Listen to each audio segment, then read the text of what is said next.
Okay, sorry I haven't made a video in a while, first off. But yeah, I want to talk about something that people probably don't want to hear. And hold on, let me adjust the camera. If I can, hold up. I have to move stuff. There we go. But I might be doing some things people don't want to hear, and you know what? That's fine. I'm basically gonna be talking about both gaming countries, or all gaming in general, American, Japanese, and I'm talking about the mainstream games here, just mainstream games in general, retail games.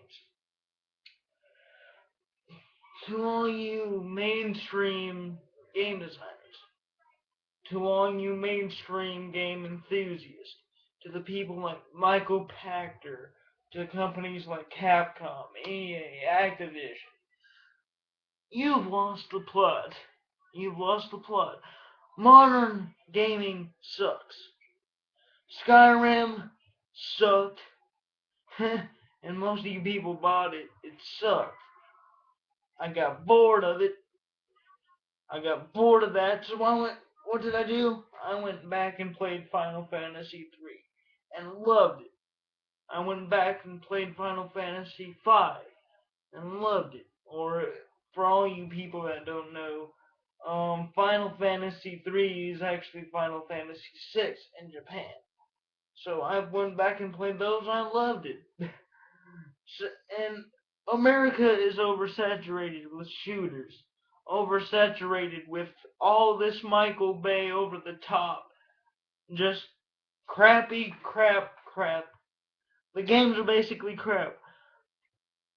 Today's American game designers have lost the plot, have lost the reason why games were so great. Like, I'm currently playing Resident Evil 2, like, religiously. I'm currently playing Crash Bandicoot. I'm playing all those. Like, they lost the plot.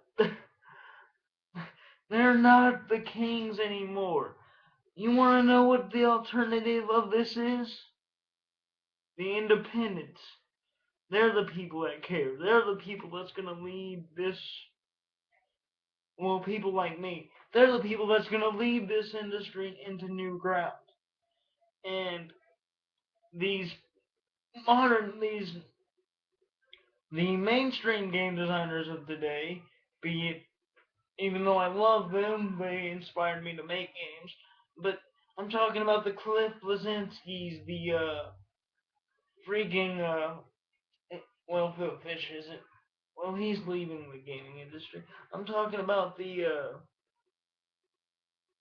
Vanderhaars, the how to put this.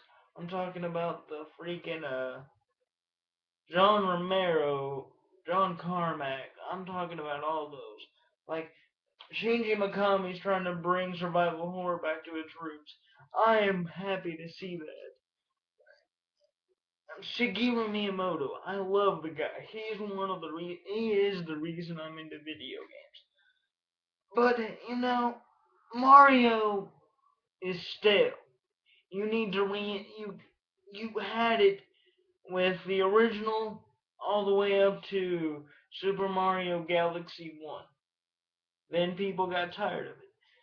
And same with Zelda. But, you know, like, the last Zelda game that got a humongous pop that I saw was Legend of Zelda Twilight Princess. And that was like, what, 2006-ish, 2005? You know, and I'm excited for games that are willing to push the boundaries. That nothing has been thought of before, like The Last of Us. That was never thought of before until that point. I'm excited when games do something original instead of trying to reinvent the wheel. The modern Final Fantasies and stuff like that, they know what it's like. They try to reinvent the wheel and it doesn't work. I mean, if you would have stayed with like Final Fantasy 6, I'm gonna call it 6 from now on.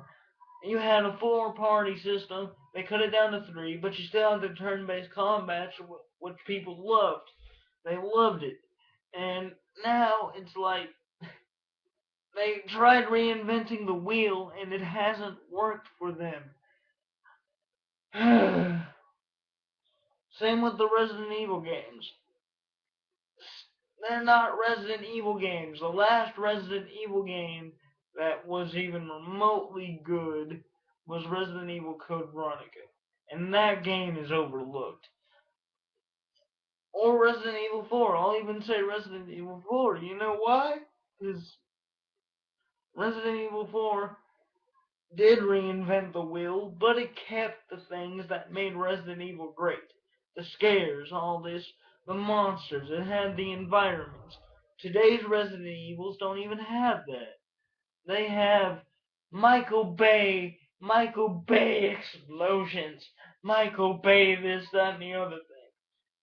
And then there are the games that are overlooked, such as Mafia 2, The Saboteur, games like that, Ni no Kuni, Catherine.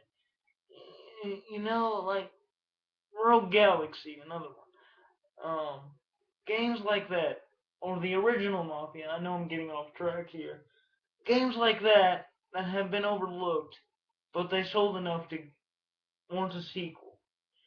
And you know, the mainstream game designers and most of the American game designers have lost the plot. You're only in it for the money. Which I get, it's a business. At the end of the day, you're out there to make money. But look at it this way. You're making money for something that's supposed to entertain people. And trust me, this is where I'm going to attack the COD paradigm. Selling a multiplayer with a gimped story is not gonna sustain people for much longer, because people are already getting tired of the, oh, Treyarch this, Infinity Ward that, Treyarch that, Treyarch this, Treyarch that. Like, Call of Duty sales numbers haven't broke records since Modern Warfare 3. And that was 2 years ago. So you haven't broken, Call of Duty hasn't broken any records in 2 years. I mean, that, how long can this go until the industry crashes and burns? I don't think it'll crash and burn. The independents will slowly get their time to shine, and then they'll be the big dogs running the show. You don't have to. I mean, the independents are the future. All the people that are in there now will fade away, and the independents will take their place. It's just a matter of time. But yeah, that's basically all I gotta say. My next video I'll be talking about a subject that made me want to hate movies, like non-animated movies. And most of you people, if you watch my videos, will know what I'm talking about.